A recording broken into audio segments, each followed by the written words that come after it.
ఓం మహాగణపతే నమః. 2026వ సంవత్సరము అంటే 2026 జనవరి నుంచి డిసెంబర్ వరకు నూతన ఆంగ్ల సంవత్సరంలో ద్వాదశ రాశుల వారికి ఎలాంటి ఫలితాలు కలుగుతున్నాయో చూద్దాము. ముందుగా ఈ 2026వ సంవత్సరంలో ఉన్నటువంటి గ్రహస్థితిని కనుక మనం ఒకసారి గమనించినట్టయితే చక్కటి గ్రహస్థితి కనిపిస్తుంది. ముఖ్యంగా మనకి గురువు మనము ఏదైతే సంవత్సరం పొడుగున ఫలితాలను చూస్తున్నాం కాబట్టి దీర్ఘకాలికంగా మనకు సంచారం చేసేటటువంటి గ్రహాలను కనుక చూసినట్టయితే గురువు, శని, రాహువు, కేతువు ఈ 4 గ్రహాల యొక్క సంచారాన్ని మనం పరిగణలోకి తీసుకొని ఈ ఫలితాలు ఏ విధంగా ఉంటాయి ఈ సంవత్సరము ప్రతి రాశి వారికి అనేది చూద్దాము. అయితే ఈ సంవత్సరము గురువు మనకి ముఖ్యంగా మిథున రాశిలో సంచారం చేస్తున్నాడు. అదేవిధంగా కర్కాటక రాశిలో సంచారం చేస్తాడు.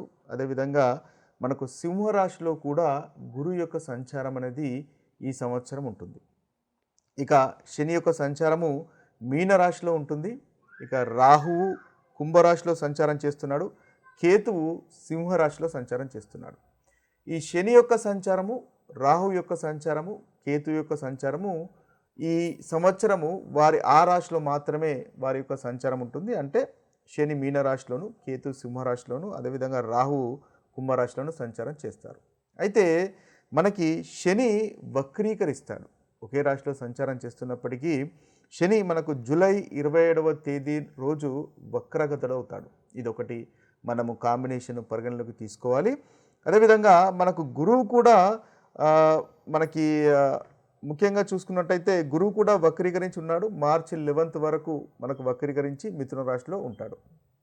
అయితే ఈ యొక్క గ్రహ సంచారాన్ని ఈ సంవత్సరం పొడుగున 3 భాగాలుగా మనము విభజించినట్టయితే జనవరి, మే వరకు ఒక భాగము, అదేవిధంగా మనకు జూను మాసంలో మనకు మార్పులు జరుగుతున్నాయి.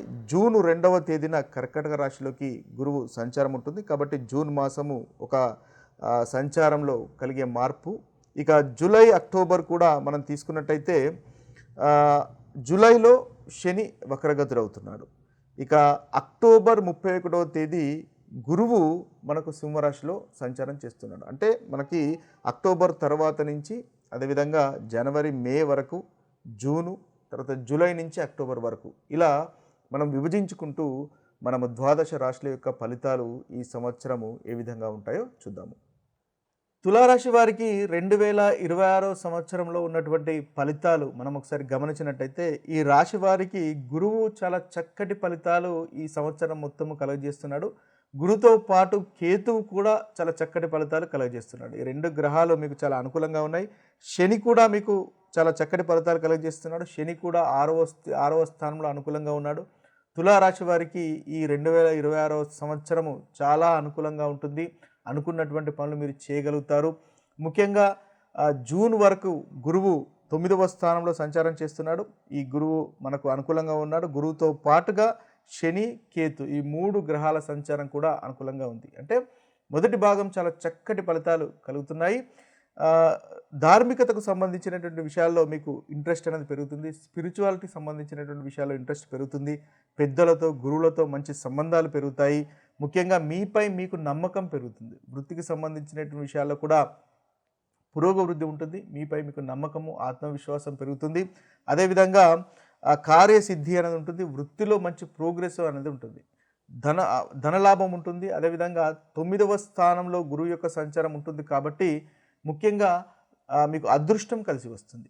భాగ్యము అనేది కలిసి వస్తుంది. అదేవిధంగా ప్రమోషన్స్ కూడా అందుకోగలుగుతారు. మీ యొక్క ఇన్వెస్ట్మెంట్స్ వల్ల లాభాలు పొందుతారు. మీ యొక్క వ్యాపారాన్ని నెక్స్ట్ లెవెల్కి తీసుకువెళ్ళగలుగుతారు. ముఖ్యంగా టీచింగ్ రంగంలో ఉన్నవారికి లేదా పబ్లిషింగ్ రంగంలో ఉన్నవారికి చాలా చక్కటి ఫలితాలు ఈ యొక్క గురుగ్రహం వల్ల కలుగుతాయి. సంతానం కోరుకునే వారికి సంతాన ప్రాప్తి కలుగుతుంది. మంచి ఆలోచనలు వస్తాయి. నాలెడ్జ్ అనేది మీరు పెంచుకోగలుగుతారు. శని కూడా 6వ స్థానంలో సంచారం చేస్తున్నాడు. చాలా చక్కటి ఫలితాలు ఉంటాయి. శని వల్ల వృత్తిలో మీకు మంచి ప్రోగ్రెస్ ఉంటుంది. పర్సనల్గా బాగుంటుంది ఈ సంవత్సరం. ప్రొఫెషనల్గా కూడా చాలా చక్కగా ఉంటుంది. అప్పులు తీర్చివేయగలుగుతారు. ధనరాబడి అనేది పెరుగుతుంది. ల్యాండ్ కానీ ఇల్లు కానీ కొనడానికి ఇది ఒక మంచి సమయంగా మనం చూడవచ్చు. బంధువులతో స్నేహితులతో ఆనందంగా గడుపుతారు. మానసికంగా సంతోషంగా ఉంటారు. శనిగ్రహం వల్ల కూడా మంచి ఫలితాలు కలుగుతున్నాయి. ఇక కేతువు 1వ ఇంట్లో సంచారం చేస్తున్నాడు. ధనం విషయంలో లాభదాయకంగా ఉంటుంది. కేతువు కూడా మంచి ఫలితాలు మీకు కలగజేస్తాడు. విదేశీకి సంబంధించినటువంటి విషయాల్లో ధనము వచ్చే అవకాశం కూడా కనిపిస్తుంది. కుటుంబ సభ్యులతో ఆనందంగా గడుపుతారు. ప్రాపర్టీకి సంబంధించినటువంటి విషయాలు కూడా చాలా చక్కగా ఉంటుంది.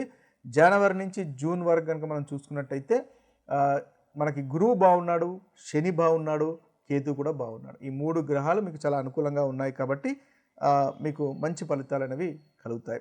ఇక చూసినట్టయితే గురువు జూన్ 2 తర్వాత దశమ స్థానంలోకి సంచారం చేస్తాడు. కాబట్టి వృత్తికి సంబంధించినటువంటి విషయాల్లో కాస్త ఆర్గ్యుమెంట్స్ అనేవి పై అధికారులతో అవాయిడ్ చేయడం అనేది మీకు చెప్పదగినటువంటి సూచన జూన్ 2 తర్వాత. అయితే మళ్ళీ అక్టోబర్ 31 తర్వాత గురువు వీరికి 11వ స్థానంలోకి సంచారం చేస్తాడు. ఇప్పుడు కూడా వీరికి చాలా చక్కటి ఫలితాలు కనిపిస్తాయి. గురువు 3వ అధిపతి, అదేవిధంగా 6వ అధిపతి లాభస్థానంలో సంచారం చేయడము. ఇప్పుడు గురువుతో పాటు మళ్ళీ శని, అదేవిధంగా కేతువు కూడా మళ్ళీ మంచి ఫలితాలు కలగజేస్తాడు. కాబట్టి లాభస్థానంలో కార్యసిద్ధి ఉంటుంది. అనుకున్నటువంటి పనులు మీరు చేయగలుగుతారు. ప్రమోషన్స్ ఉంటాయి. గురుబలం పెరుగుతుంది. వివాహ ప్రయత్నాలు మళ్ళీ అక్టోబర్ 31 తర్వాత నుంచి కూడా చక్కటి ఫలితాలు కలుగుతాయి. వీరికి వాహనాలు కొనడానికి మంచి సమయంగా చెప్పవచ్చు. అన్నింటా అనుకూలత, ధనలాభము, ప్రొఫెషనల్స్ కానీ పర్సనల్ కానీ చాలా చక్కగా ఉంటుంది. ఓవరాల్గా చూసినట్టయితే గురువు జూన్ వరకు చాలా చక్కగా ఉన్నాడు. ఆ తర్వాత అక్టోబర్ 31 తర్వాత నుంచి మళ్ళీ చాలా చక్కగా ఉన్నాడు. గురువు అనుకూలంగా ఉన్నాడు. శని ఈ సంవత్సరం మొత్తము అనుకూలంగా ఉన్నాడు. కేతువు కూడా ఈ సంవత్సరం మొత్తము అనుకూలంగా ఉన్నాడు. ముఖ్యమైనటువంటి 4 గ్రహాల్లో 3 గ్రహాలు చాలా చక్కటి ఫలితాలు కలగజేస్తున్నాయి. కాబట్టి ఈ సంవత్సరం మొత్తము తులారాశి వారికి అనుకూలంగా ఉంటుంది. అయితే రాహు 5వ స్థానంలో సంచారం చేస్తున్నాడు. కాబట్టి సంతానానికి సంబంధించినటువంటి విషయాల్లో కాస్త జాగ్రత్త అవసరం. సంతానంకి ఆరోగ్య సమస్యలు వచ్చే అవకాశం ఉంటుంది. లేదా గురుగ్రహం యొక్క అనుకూలత ఉంది, సంతానం కలుగుతుంది. అయితే రాహు 5వ స్థానంలో సంచారం చేయడం వల్ల ఆ సంతానం కలగడానికి కాస్త చిన్న చిన్న అడ్డంకులు వచ్చేటటువంటి అవకాశాలు మనకు కనిపిస్తున్నాయి. ఇవి స్థూలంగా తులారాశి వారికి 2026వ సంవత్సరంలో ఉన్నటువంటి ఫలితాలు. అయితే మనము ఈ రాశుల అన్నిటికీ ఈ యొక్క గ్రహాల యొక్క సంచారాన్ని ఆధారంగా చేసుకొని మనకు కలుగుతున్నటువంటి ప్రతికూలమైనటువంటి ఫలితాలు అధిగమించడానికి, మనకు కలుగుతున్నటువంటి చెడు ఫలితాలను పోగొట్టుకొని మంచి ఫలితాలను ఇంకా ఇంక్రీజ్ చేసుకోవడానికి పరిహారాలను కనుక చూసినట్టయితే మనం ముఖ్యంగా మేషరాశి, ధనస్సు రాశి, కన్యారాశి, మేషరాశి, ధనస్సు రాశి, కన్యారాశి ఈ 3 రాశులకు ఈ సంవత్సరము కేతు గ్రహము అంతగా అనుకూలంగా లేడు. కాబట్టి ఈ 3 రాశుల వారు కేతు గ్రహానికి సంబంధించినటువంటి పరిహారాలు చేసుకున్నట్టయితే మీకు చాలా చక్కటి ఫలితాలు కలుగుతాయి.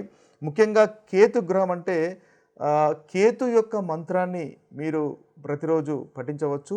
ఓం కెం కేతవాయ నమః అనేటటువంటి మంత్రాన్ని మీరు 108 సార్లు పఠించవచ్చు. లేదా ఓం శ్రాం శ్రీం శ్రౌం సహ కేతవాయ నమః అనేటటువంటి మంత్రాన్ని కూడా మీరు బీజ మంత్రాన్ని 108 సార్లు పఠించినట్టయితే చాలా చక్కటి ఫలితాలు మీకు కలుగుతాయి. అదేవిధంగా మంగళవారం కానీ శనివారం కానీ ఒకవేళ మీకు ప్రతిరోజు కనుక కుదరకపోయినట్టయితే కనీసం మంగళవారము శనివారము సాయంత్రము ఈ కేతు గ్రహ మంత్రాన్ని పఠించినట్టయితే ఈ సంవత్సరం మొత్తము కేతు వల్ల కలుగుతున్నటువంటి ప్రతికూలమైనటువంటి ఫలితాలు ఈ 3 రాశుల వారు అధిగమించగలుగుతారు. మేషరాశి, ధనస్సు రాశి, అదేవిధంగా కన్యారాశి. ఇక మిగతా రాశులు కనుక చూసినట్టయితే వృషభ రాశి, కర్కాటక రాశి, మకర రాశి, తులారాశి, మిథున రాశి. ఈ యొక్క 5 రాశుల వారు రాహు కేతువుల యొక్క మంత్రాన్ని పఠించినట్టయితే వీరికి చక్కటి ఫలితాలు కలుగుతాయి. అంటే ఈ సంవత్సరంలో ఈ రాశుల వారు రాహు యొక్క గ్రహానికి సంబంధించినటువంటి పరిహారాలు చేసుకోవాలి. అదేవిధంగా కేతుకు సంబంధించినటువంటి పరిహారాలు కూడా చేసుకోవాలి. అంటే ఈ 2 గ్రహాలు ఈ రాశుల వారికి అంతగా అనుకూలంగా లేవు. ముఖ్యంగా వృషభ రాశి వారికి, కర్కాటక రాశి వారికి, మకర రాశి వారికి, తులారాశి వారికి, మిథున రాశి వారికి. అయితే వీరు ముందుగా మనము చెప్పుకున్నట్టుగా కేతు మంత్రాన్ని, కేతు బీజ మంత్రాన్ని 108 సార్లు మంగళవారం కానీ శనివారం కానీ పఠించండి. ఓం శ్రాం శ్రీం శ్రౌం సహ కేతవే నమః అనేటటువంటి మంత్రాన్ని పఠించినట్టయితే చక్కటి ఫలితాలు కలుగుతాయి. అదేవిధంగా ఈ రాశుల వారు ఈ సంవత్సరం పొడుగునా గణపతిని ఆరాధించినట్టయితే ఈ కేతు గ్రహం వల్ల కలుగుతున్నటువంటి ప్రతికూలమైనటువంటి ఫలితాలు తొలగిపోయి అనుకూలమైనటువంటి ఫలితాలు కలుగుతాయి. అదేవిధంగా శివుడికి అభిషేకం చేసినా కూడా మనకు ఈ రాశి వారికి చక్కటి ఫలితాలు కలుగుతాయి. అయితే ఈ కేతు గ్రహంతో పాటుగా మనము రాహుగ్రహానికి సంబంధించినటువంటి పరిహారాలు కూడా చేసుకోవాలి. ముఖ్యంగా రాహుగ్రహం అంటే దుర్గామాతను కనుక ఈ రాశుల వారు ఈ సంవత్సరం ఆరాధించినట్టయితే చక్కటి ఫలితాలు కలుగుతాయి. అనుకున్నటువంటి మీకు పనులు నెరవేరుతాయి. ముఖ్యంగా రాహు యొక్క బీజమంత్రాన్ని కూడా మీరు పఠించవచ్చు. ఓం భ్రాం భ్రీం భ్రౌం సహ రాహవేన్ నమః అనేటటువంటి ఈ బీజ మంత్రాన్ని 108 సార్లు రాహుకాలంలో ఉదయం 7 గంటల నుంచి 9 గంటల మధ్య లేదా సాయంత్రము 4 గంటల 30 నిమిషముల నుండి 6 గంటల వరకు పఠించినట్టయితే వీరికి రాహుగ్రహం వల్ల కలుగుతున్నటువంటి ప్రతికూలమైనటువంటి ఫలితాలు కూడా తొలగిపోయి అనుకూలత అనేది కలుగుతుంది. ముఖ్యంగా నాగదేవతకు సంబంధించినటువంటి పూజలు కానీ చేసుకున్నట్టయితే మీకు ఈ రాహుగ్రహం వల్ల కలుగుతున్నటువంటి దుష్ఫలితాలు ఏదైతే ఉన్నాయో రాహు కేతు వల్ల కలుగుతున్నటువంటి దుష్ఫలితాలు తొలగిపోతాయి. అంతేకాకుండా శివునికి కూడా మీరు ఈ సంవత్సరం పొడుగున ఈ రాశుల వారు శివునికి సంబంధించినటువంటి పూజలు కనుక చేసుకున్నట్టయితే చక్కటి పరిహారాలుగా ఉపయోగపడతాయి. ఏదైతే ప్రతికూలమైనటువంటి ఫలితాలు ఉన్నాయో ఆ ప్రతికూలమైనటువంటి ఫలితాలు తొలగిపోతాయి. ఇక మనం చూసినట్టయితే సింహరాశి, వృశ్చిక రాశి, కుంభరాశి, మీనరాశి ఈ మిగిలిన 4 రాశులు సింహరాశి, వృశ్చిక రాశి, అదేవిధంగా కుంభరాశి, మీనరాశి ఈ 4 రాశుల వారు మాత్రము రాహువు, కేతువు, శని ఈ 3 గ్రహాల యొక్క పరిహారాలు చేసుకోవాల్సినటువంటి అవసరం ఉంటుంది. అంటే ఈ సంవత్సరం పొడుగున మీకు ఈ 3 గ్రహాలు దాదాపుగా అంతగా అనుకూలంగా లేవు కాబట్టి ఈ ప్రతికూలమైనటువంటి ఫలితాలు తొలగిపోయి అనుకూలమైనటువంటి ఫలితాలు కలగడానికి ఈ 3 గ్రహాల యొక్క పరిహారాలు అనేది చేసుకోవడం ఉత్తమము. మనం ముందుగా చెప్పుకున్నట్టుగా ఈ రాహు పరిహారాలు, అదేవిధంగా రాహు బీజ మంత్రాలు, అదేవిధంగా కేతు బీజ మంత్రాలను పఠించండి. వాటితో పాటుగా శనికి సంబంధించినటువంటి పరిహారాలు కూడా చేసుకోవడము ఈ రాశుల వారికి అనుకూలంగా ఉంటుంది. ముఖ్యంగా శనీశ్వరుణ్ణి ఆరాధించండి ప్రతి శనివారము. తద్వారా చక్కటి ఫలితాలు ఈ 4 రాశుల వారికి కలుగుతాయి. ముఖ్యంగా ఓం శనిశ్చరాయ నమః, ఓం శం శనిశ్చరాయ నమః అనేటటువంటి మంత్రాన్ని మీకు వీలైన సార్లు మీరు జపించుకున్నట్టయితే ఈ 4 రాశుల వారికి పరిహారంగా ఉంటుంది. అదేవిధంగా నవగ్రహ శాంతి హోమాలు కూడా చేసుకోవడం వల్ల చక్కటి ఫలితాలు ఈ రాశుల వారికి కలుగుతాయి. శనిదేవునికి నల్లని నువ్వుల నూనెతో కనుక మీరు దీపం వెలిగించినట్టయితే ఈ సంవత్సరం పొడుగున ఈ రాశుల వారికి చక్కటి ఫలితాలు కలుగుతాయి. అదేవిధంగా బీదలకు కానీ లేని వారికి కానీ వస్త్రాలు దానం చేసినా కూడా మీకు చాలా చక్కటి ఫలితాలు కలుగుతాయి. అదేవిధంగా నాగదేవతకు పూజలు చేసినా కూడా మీకు ఈ రాశుల వారికి చక్కటి ఫలితాలు కలుగుతాయి. ఏదైతే ప్రతికూలమైనటువంటి ఫలితాలు ఉన్నాయో ఆ ప్రతికూలమైనటువంటి ఫలితాలు తొలగిపోతాయి. ఇవి స్థూలంగా మనకు 12 రాశుల వారికి ఉన్నటువంటి పరిహారాలు, ఈ సంవత్సరం చేసుకోవాల్సినటువంటి పరిహారాలు. మరొక వీడియోలో మరొక రాశి ఫలితాలతో కలుద్దాము. అంతవరకు సెలవు. సర్వే జన సుఖినో భవంతు. సర్వే సుజన సుఖినో భవంతు. నమస్తే.